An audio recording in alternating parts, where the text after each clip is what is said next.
그리스도로 충분합니다라고 하는 주제입니다. 제가 작년에 계산해봤더니 제가 수요일날 4번 정도 올라왔더라고요.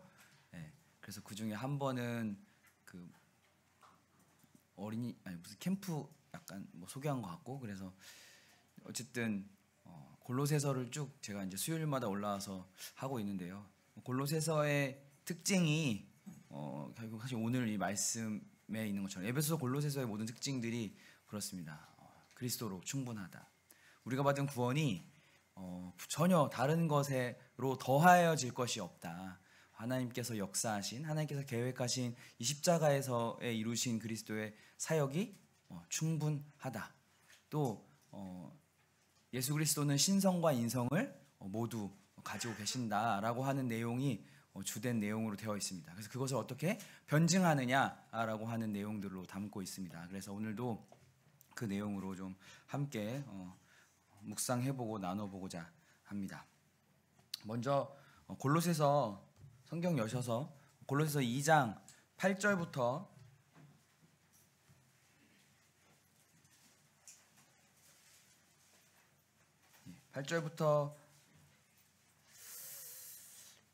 15절까지 형제님 자매님 번갈아 가면서 읽도록 하겠습니다. 2장 8절부터 15절까지입니다. 다 찾으셨죠? 자, 형제님들부터 읽겠습니다. 시작. 철학과 헛된 속임수로 너희를 사로잡을까 주의하라. 이것은 사람의 전통과 세상의 초등학문을 따르며 그리스도를 따름이 아니니라.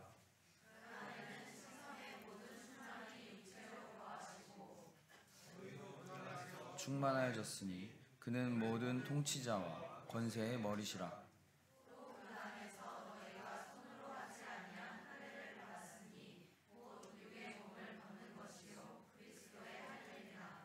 너희가 침례로 그리스도와 함께 장사되고 또 죽은 자 가운데서 그를 일으키신 하나님의 역사를 믿음으로 말미암아 그 안에서 함께 일으키심을 받았느니라.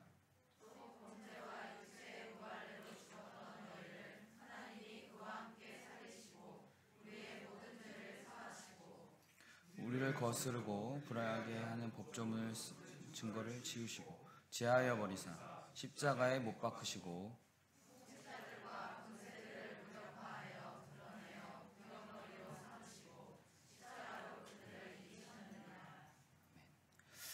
네, 우리가 방금 읽은 이 골로새서 2장 이제의 내용이 계속해서 말씀드렸지만 당시 골로새 교회에 침투해 있던 여러 이단들에 대한 사도 바울이 무엇을 조심해야 한다라고 하는 것들을 알려주기 위한 내용입니다.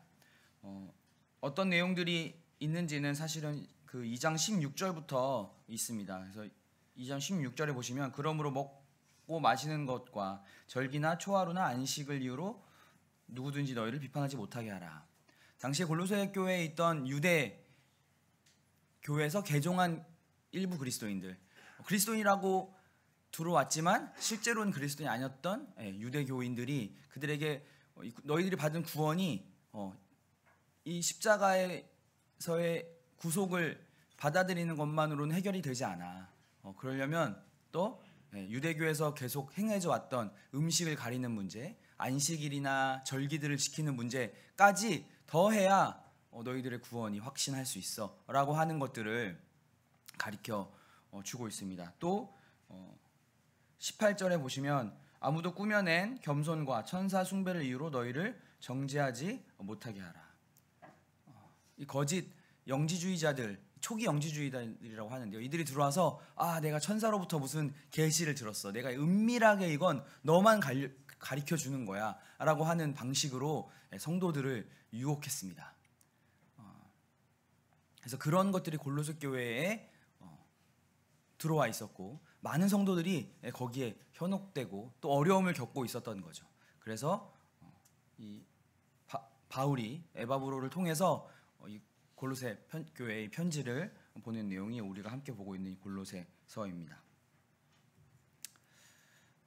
당시에는 영지주의자나 유대교의 이런 그 율법을 지키고자 하는 사람들이 있었다라고 하면 지금은 어떤 사람들이 있을까요?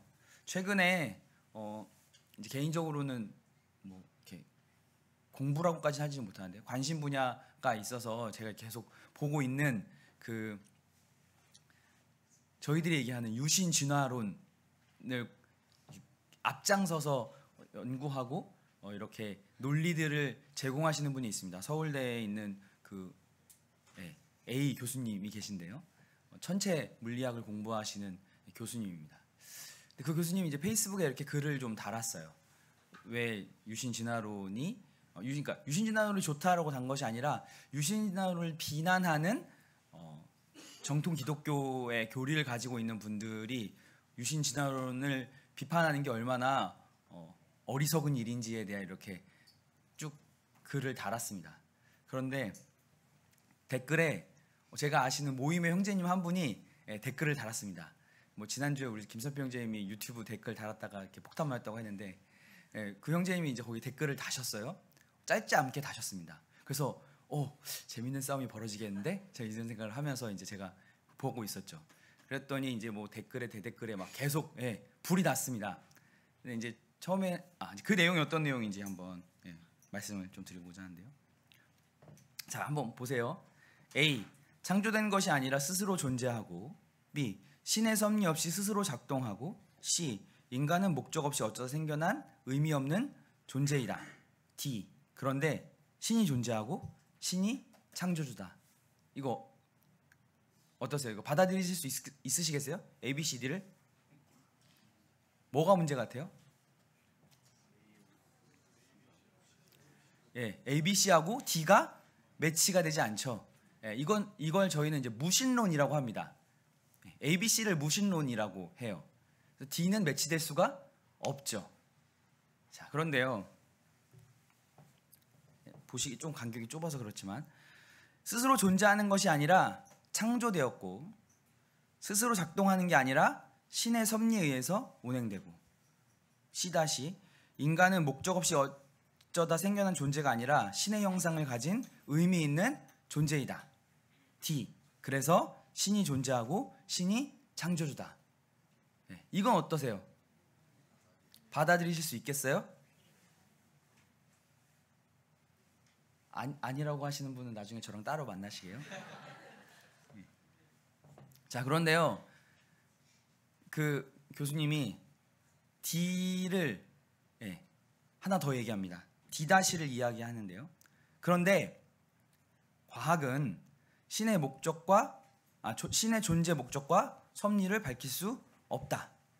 다만 신이 창조한 그 방식을 탐구할 뿐이다. 그렇게 탐구해 봤더니 신이 자연 법칙을 통해서 우주, 지구, 생명을 창조했고 지금도 창조하고 있다. 자, A, B, A-, B-, C-에 D가 아니라 플러스 D-를 받아들이실 수 있겠습니까?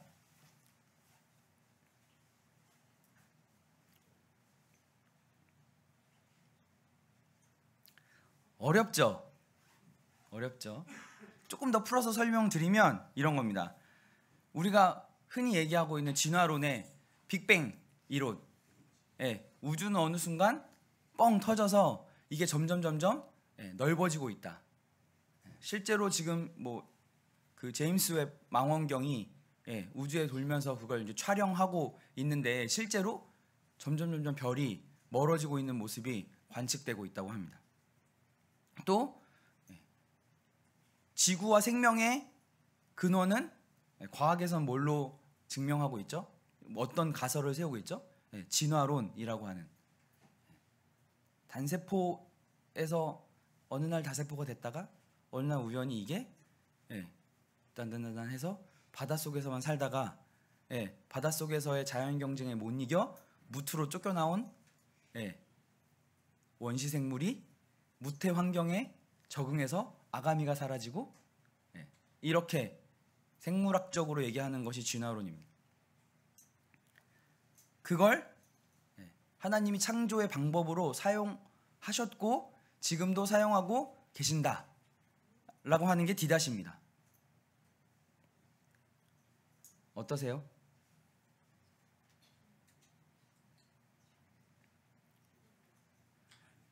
최근에 제가 그 절판된 책을 하나 오연자매한테 부탁해서 이제 진화론의 기본 원리라는 책을 예, 한 권 빌려서 이제 쭉 봤습니다. 그런데 그 책의 말미에 이렇게 나와 있습니다. 그러면 가장 많이 나오는 질문이 그거예요. 왜 지금은 더 이상 진화가 되지 않느냐라고 하는 질문을 자기가 이제 과학자가 쓴 책인데요. 자기가 이제 가장 많이 받는 질문인데 그 과학자는 이렇게 답합니다. 지금은 이제 더 이상 인간이 적응할 환경적 위험이 없다. 이해되세요? 그러니까 더 이상 진화가 일어날 수 있는 환경이 아니다. 이렇게 근거를 대더라고요.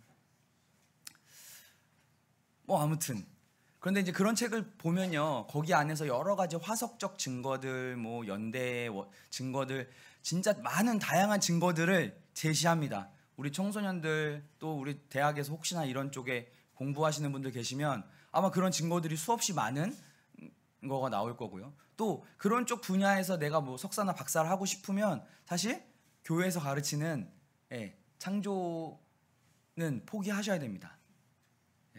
괜히 교수님한테 그런 소리 꺼냈다간 그 다음부터는 학점을 대폭 감당하셔야죠. 자, 여러 문제를 차치하고 나서 이 진화론에서의 가장 큰 문제가 아담, 성경의 역사성에 대한 문제가 하나 있습니다. 뭐냐면 창세기, 모세오경으로 우리가 얘기하는 창세기, 출애굽기, 레위기, 민수기, 신명기, 이 모세오경을 이제 이게 정말 역사적인 가치를 두고 있는 성경이냐, 그래서 이 성경을 볼 때 역사적으로 성경을 해석하냐, 지금 우리 모임에서 성경의 해석의 근간으로 사용하고 있는 세대주의적 문자적 해석이 저희는 주가 되는데, 언약 신약이나 개혁주의 신학에서는 사실은 이 앞부분, 특히 창세기와 관련된 창세기 1장과 2장과 관련해서는 역사성보다는 상징적인 해석을 많이 사용합니다. 그래서 그들이 얘기하는 건 진화론과 이 성경을 적절히 믹스를 시켜야 되니까, 자, 진화한 인류가 있었는데 그 중에 한 명이 아담이다라고 하는 것이에요. 여기까지 이해되시죠? 인류의 대표성을 그냥 아담이라고 하는 한 인물을 성경에서 하나님이 끌어들이셔서 그 아담으로 하여금 인류의 대표성을 띠고 죄와 죽음의 문제에 관해서 서술했다, 이렇게 해석을 하는 거거든요. 그러면 이 문제가 생겨요. 자, 죽음은 어디서 왔죠? 우리 어떻게 배웠습니까? 죄의 결과죠. 이 죄의 결과로 온 죽음 안에는 우리의 육적인 죽음, 영적인 죽음 다 포함되어 있습니다. 그런데요, 진화론적으로 보면 아담이 죽기 직전, 그러니까 아담의 죽음을 맞이하기 전에도 사람들이 있었으면, 아담의 윗세대에 사람이 있었으면 이 사람 어떻게 됐을까요? 죽었어야 됐어요. 그죠? 동물이 아무튼 이 사람이 죽었어야 됐어요. 그러면 이 사람의 죽음은 그러면 어디서 온 죽음이에요? 죄로부터 온 죽음이에요? 설명하기가 어렵죠. 오늘 주제인 것처럼 그리스도로 충분합니다라고 하는 것의 근간엔 뒤에 말씀드리겠지만 우리의 믿음이 있습니다. 성경이 사실이다. 하나님이 온 세계와 모든 만물을 말씀으로 창조하셨다. 창세기 1장에 있는 대로 6일간 하나님이 말씀으로 창조하셨고 그대로 이루어졌고 보시기에 심히 좋았더라 로 시작되는 이 우리의 믿음을 사실은 출발부터 흔들 수밖에 없습니다. 물론 좀 더 공부하면요, 아주 섬세하게 얘를 이렇게 잘 이렇게 버무려 놨습니다.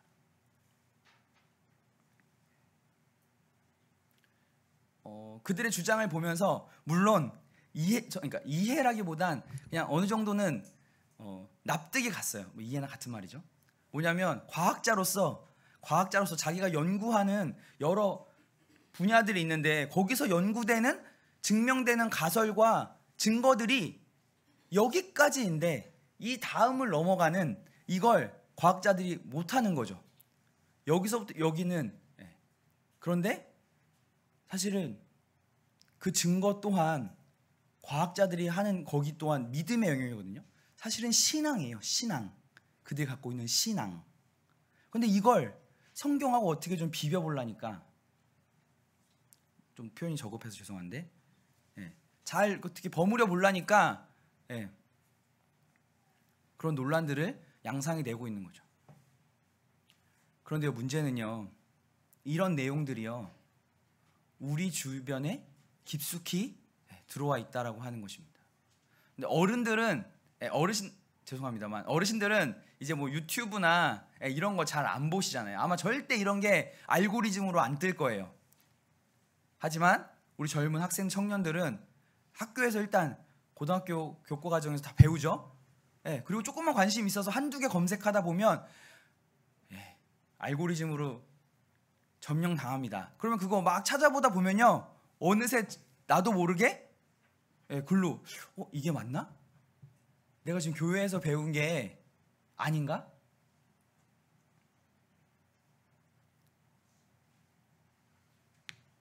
제가 몇몇 청년들을 만나면서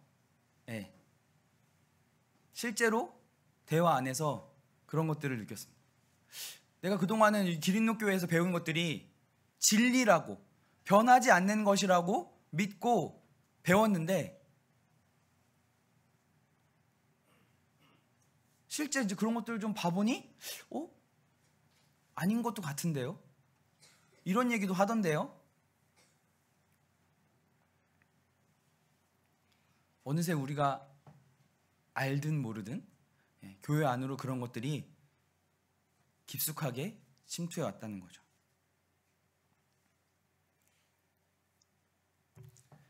그래서 당시에는 이 골로새 당시에는 이 영지자들과 신비주의자들의 정말 의미 없는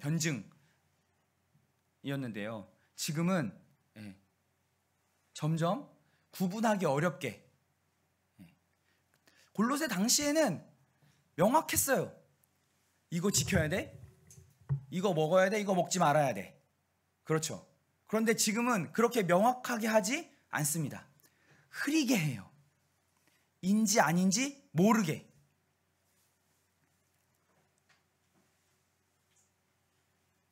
그래서 이 세상의 초등학문과, 제가 뭐 대비되는 걸 고등학문이라고 했는데요, 그 기준은 그리스도밖에 없습니다.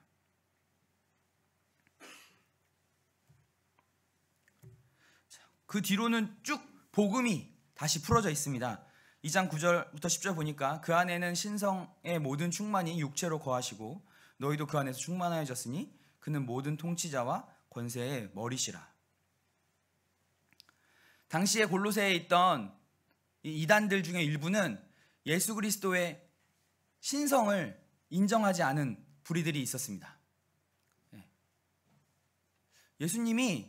예수님의 그 구원의 사역이 충분하지 않아라고 하는 근간에 예수님이 하나님이 아니야 라고 하는 것이 골로새 교회 안에 있었어요. 그런데 바울이 뭐라고 하죠? 그 안에는 신성의 모든 충만이 육체로 거하신대요. 예수님이 이 땅에 오셔서 사람의 몸이 되셨는데 그 안에 하나님의 신성이 충만하게 거하셨다. 그리고 그 안에 있는 우리도, 저와 여러분도 충만하여졌으니 모든 통치와 권세의 머리시다. 그러기에 예수님 안에 있을 때만 그 충만함을 우리가 경험할 수 있습니다.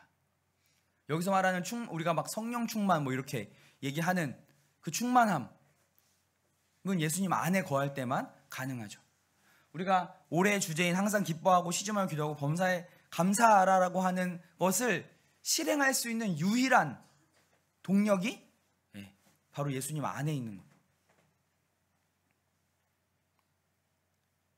그리고 우리는 예수님 안에 있을 때는 이미 충만하기로 약속을 받았기에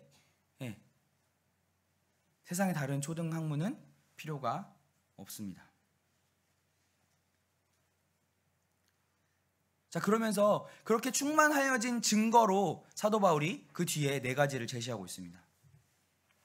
첫 번째는 골로새 2장 11절에 또 그 안에서 너희가 손으로 하지 아니한 할례를 받았으니 곧 육의 몸을 벗는 것이요 그리스도의 할례니라. 할례는 구약의 이스라엘 백성과 하나님께서 맺으신 언약의 증표입니다. 그리고 원어적인 뜻을 보면 분리해내다 이런 뜻을 갖고 있습니다. 세상으로부터 당시 이스라엘 백성들은 여러 민족 중에서 이스라엘 백성들을 선택한 분리해낸 뜻을 갖고 있다면 지금 신약에 와서 우리에게는 하나님의 백성으로 분리되어 불려진 선택된 이 마음의 할례를 지금 우리가 받은 것이죠. 이 마음의 할례를 받는다라고 하는 것은 우리의 마음과 그 옛사람, 우리의 본성이 완전히 새로워지는 것을 말합니다. 많은 사람들이 내가 믿었는가 안 믿었는가 라고 하는 걸 증명해봐 라고 했을 때 무엇으로 증명할 수 있을까요?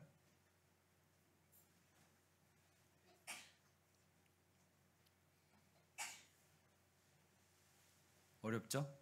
네. 바로 우리의 행실에서 증명할 수 있습니다. 그리스도가 우리 안에, 내가 그리스도 안에 있으면 우리에서 나오는 행실이, 열매가 성령의 열매로 맺어질 수밖에 없죠.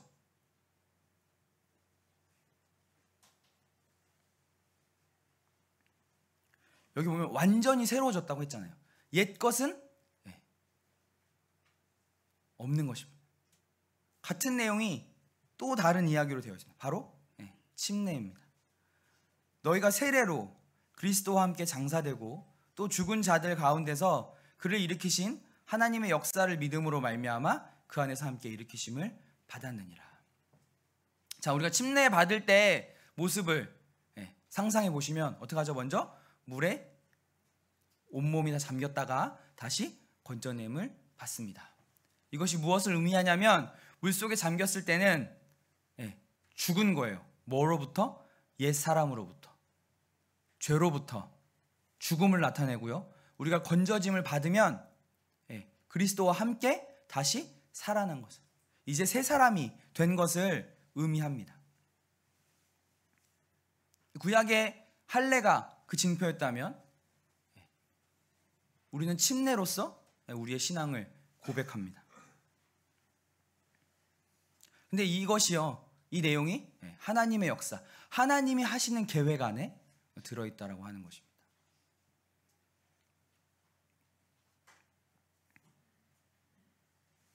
자, 세 번째요. 또 범죄와 육체의 무할례로 죽었던 너희를 하나님이 그와 함께 살리시고 우리의 모든 죄를 사하시고. 여기서 말하는 범죄와 육체의 무할례로 죽었던는 이스라엘 백성들을 이야기하는 것이 아니라 이방인들을 얘기하는 거였습니다. 당시에 있던 골로새 성도들,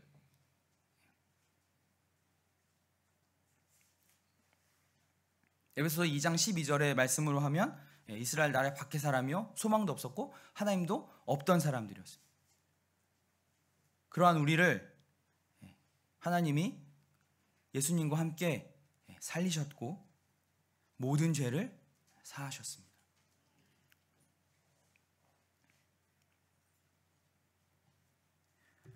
그리고 14절에 우리를 거스르고 불리하게 하는 법조문으로 쓴 증서를 지우시고 제하여 버리사 십자가에 못 박으시고. 여기서 법조문으로 쓴 증서라고 하는 건 율법을 이야기합니다. 제가 연대 시간에 율법을 약도라고 비유를 했습니다. 하나님께 나아가는 약도요. 그런데 중요한 건 그 약도, 지도를 보는 사람이 눈이 멀었어요. 제대로 된 약도를 쥐어주면 눈 먼 사람이 목적지까지 갈 수 있겠습니까? 먼저 해야 될 건 뭐예요? 이 사람의 눈을 띄워주는 거잖아요. 약도가 잘못된 게 아니에요. 이 사람은 그 목적지까지 그 약도를 통해서 갈 수 있는 뭐가 없어요? 능력이 없어요. 왜요? 안 보이니까. 율법은 우리에게 약도입니다. 하나님께로 나아가는 방법이에요.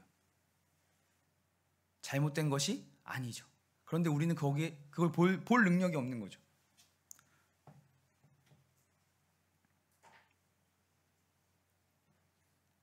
그래서 하나님께서 우리의 눈을 씻겨주시고 하나님께로 나아갈 수 있게 하신 겁니다. 십자가에 못 박았다.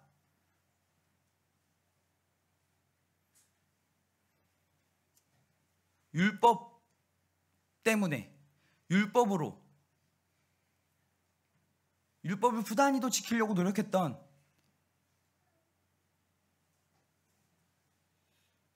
사람들의 고민을 모두 이 십자가에서 못 박으신 겁니다.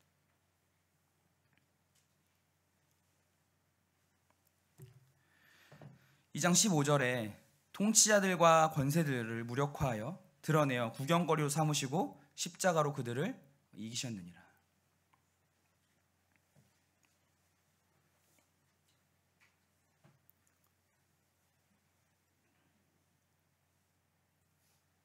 하나님께서는 십자가의 사역을 통해서 이미 세상을 이기셨다고 하셨습니다. 여러 주석서에 보니까 단순히 이긴 게 아니라 승리의 축제를 벌이는 의미로 그들을 이기셨느니라라고 되어 있습니다. 여기서 이 통치자들과 권세들은 이미 전쟁에서 패한 것입니다. 우리에게 패했습니다. 우리를 어떻게 할 능력이 없습니다.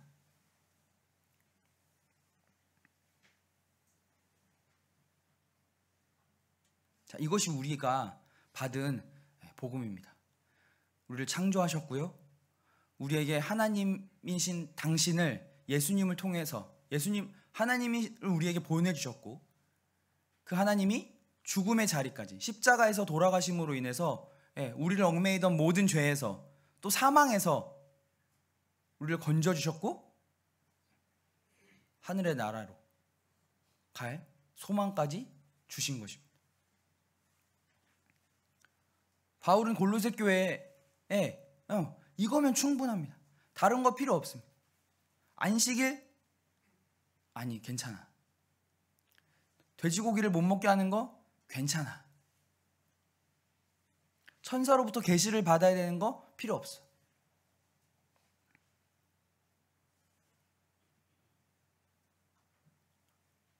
라고 이야기하고 있습니다. 우리가 해야 할 것인데요. 세상의 초등 학문을 경계해야 합니다. 두 가지가 있습니다. 이제 갓 우리 구원받은 형제 자매님들,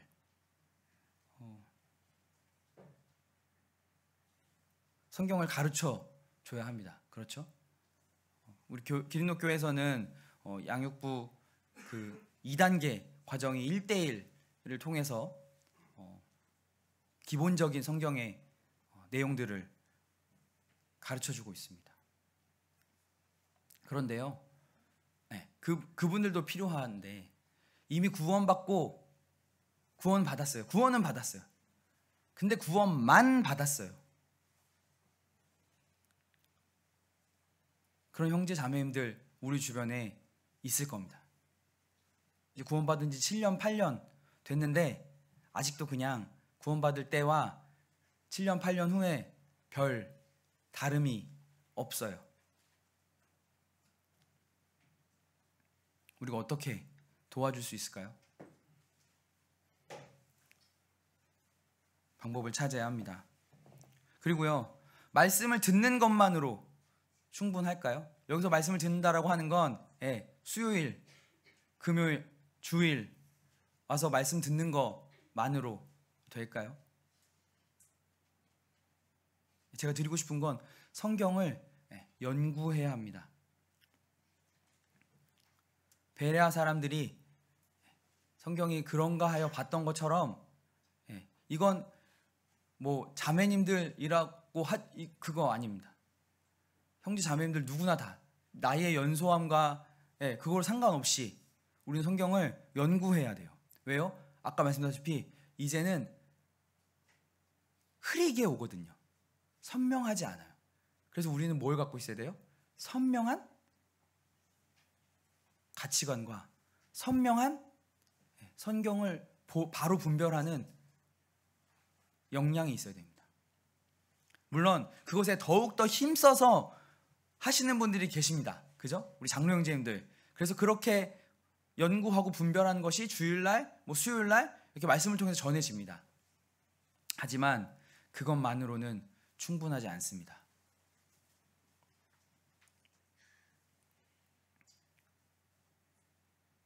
또 하나요. 그 말씀이 내 삶을 살아내는 경험치로 와야 됩니다. 그냥 그런가 보네 로 끝나는 것이 아니라 내 삶 속에서 그 말씀이 작동을 해야 됩니다. 그죠? 그게 하나님을 경험하는 삶이에요. 항상 감사하라. 어떻게 내가 작동시킬 수 있을까요? 모든 상황 속에서요. 자, 내가 정말 감당하기 어려운 상황이 왔어요. 나한테. 누군가와 되게 갈등이 심해요. 그러면 대부분의 많은 사람들은 저 사람이 어떤 행동, 저 사람이 어떤 말, 이걸 어떻게 바꿔놓지 않는 한 내 마음이 편해지지 않아. 진짜 저 사람 진짜 어떻게 해버리고 싶어 라고 우린 생각하겠지만, 항상 감사하려면요 어떻게 해야 될까요? 그 사람과 상관없이 내가 어떻게 변할까를 먼저 고민해야 돼요. 내가 변할까, 하나님께서 원하시는 게 내가 어떻게 할까를 고민하고 생각해야 되는 거예요. 저 사람이 나한테 상처 줬어요. 그러면 그 상처에 집중하지 말고 나에게 내가 어떤 행동을, 내가 어떤 말을,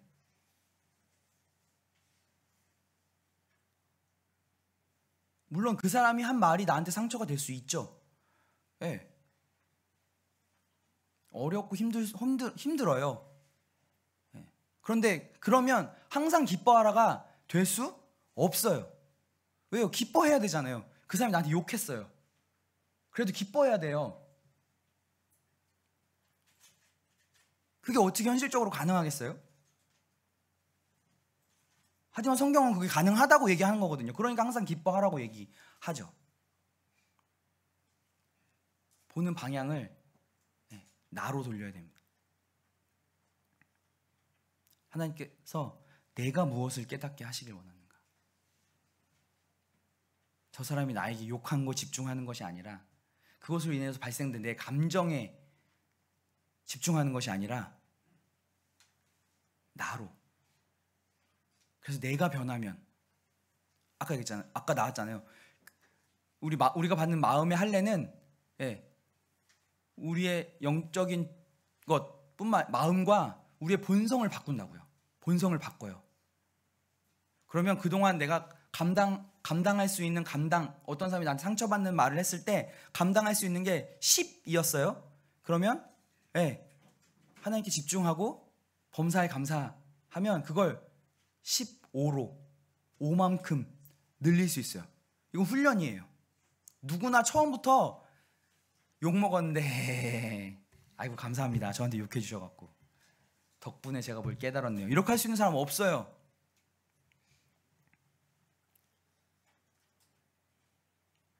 하지만 그 훈련이 우리 안에서 계속해서 반복돼야만 우리가 항상 감사할 수 있어요. 범사에 감사할 수 있어요.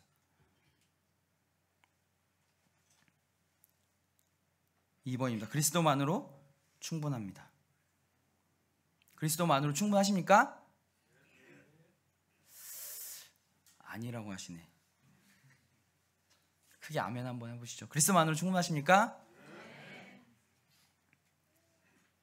그럼에도 불구하고 그리스도 외에 우리가 의지하고 있는 것들이 있습니다.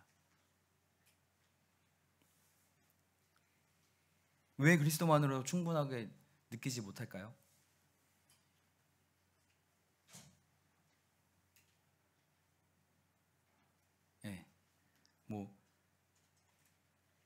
하나님만으로 충분한데요. 돌아가는 정치 상황을 보면 개인적으로는 정치에 관심이 많아서 그렇지만 막 열불이 뻗칩니다. 그 뉴스 그냥 안 보면 되는데 그게 잘 안 돼요. 그래서 범사에 감사도 안 돼요.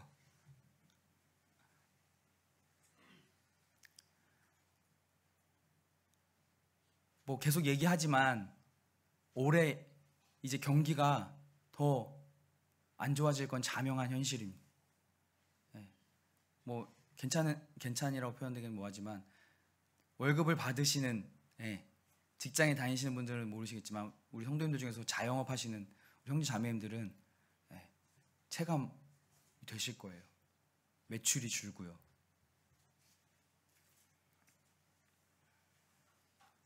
근데 그렇게 경제적으로 어려워졌는데도 내가 하나님만으로 만족할 수 있는가?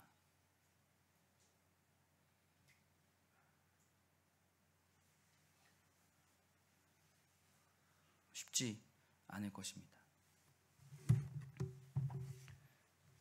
그래서 성경에선 뭐라고 하냐면 19절에 보니까 머리를 붙들지 아니하는지라 온몸이 머리로 말미암아 마디와 힘줄로 공급함을 받고 연합하여 하나님이 자라게 하심으로 자라느니라. 우리가 교회 안에서 그리스도를 머리 삼아 각 마디와 몸으로 힘줄이 서로 다 연결되어 있는 공동체입니다. 그리스도로만으로 충분하는 주요 조건 중에 하나는 우리 개개인이 혼자 힘으로는 하기 버겁다는 것입니다. 어려워요. 혼자 할 수 없어요. 혼자 할 수 있다고 하면 하나님께서 이 교회를 주시지 않았을 거라고 생각합니다.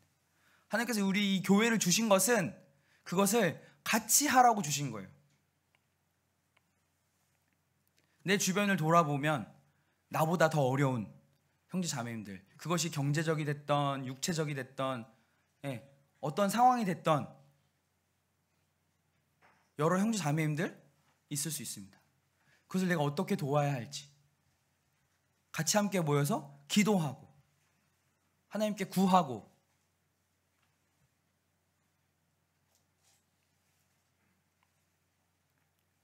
제가 7, 8년 직장 생활을 하면서 감사할 일이 한 번도 경제적인 걱정을 해본 적이 없습니다. 자매 잘 만나서 월급 따박따박 나오는 것뿐만 아니라 제가 여태까지 처음 직장 생활을 시작한 때부터 지금까지 한 8군데 직장 옮겼거든요. 근데 그 텀과 텀 사이를 단 한 번도 쉬어본 적이 없어요. 제가 계획하지 않았어요. 근데 하나님 그렇게 다 해주셨어요.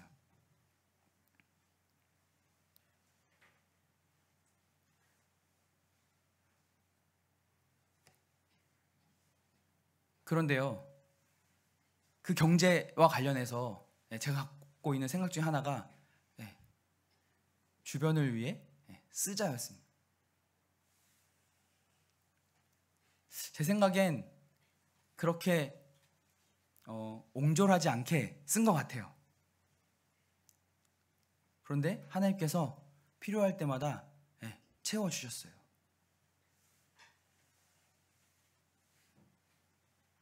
여러분, 내가 경제적으로 어렵다고요 내 손을 더 웅크저로 잡으면 하나님이 주실 공간이 없습니다. 뭐 이제 다다음 주에 우리 양태 형제님이 올라와서 말씀하시겠지만 교회 재정을 보면서 작년에 헌금 연보 들어온 게요 저희가 사용한 금액하고 똑 떨어지게 들어왔어요. 뭐 더 많이 남지도 더 적게 모자라지도 않았습니다. 이제 내년도 저희들 예산 세워놨는데요. 하나님께서 원하시는 일을 하기 위해 저희가 예산을 세웠는데 그 일이 하나님 원하신다면 아마 그만큼 채워주실 거예요.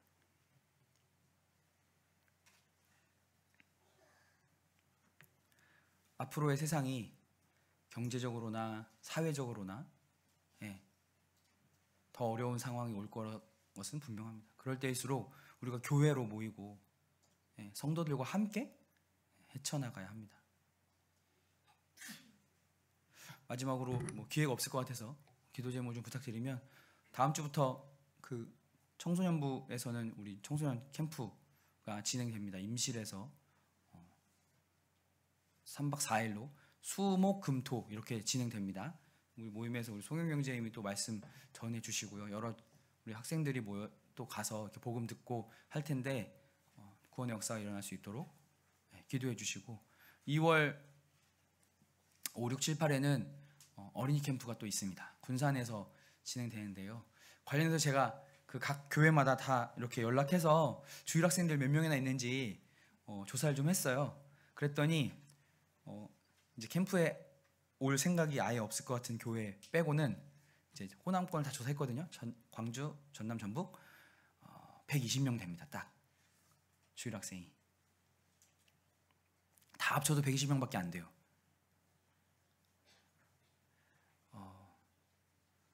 그래서 그 아이들이 다 와야, 다 오면 저희가 캠프가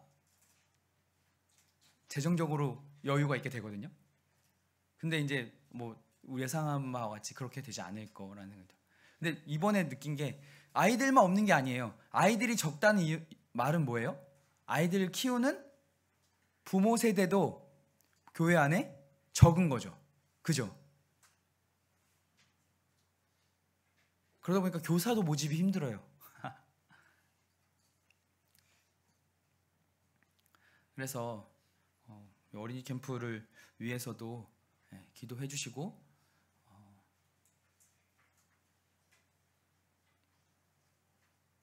1년에 물론 기린노는 제가 몇 번 말씀드렸지만, 기린노는 사실은 그 어린이 캠프 가지 않아도 사실은 우리 아이들은 저희들이 충분히 다 할 수 있습니다. 그런데 지금부터 전화가 와요. 우리 교회 주일학생 1명인데 그 캠프 하나 가는 거 바라고 있다. 언제 신청하냐. 한두 명인 교회가 꽤 많습니다. 그래서 그런 교회를 위해서라도 저희가 섬기는 거거든요. 그래서 어린이 캠프가 또 학생 캠프가 잘 진행될 수 있도록 기도를 좀 부탁을 드리겠습니다. 이상입니다.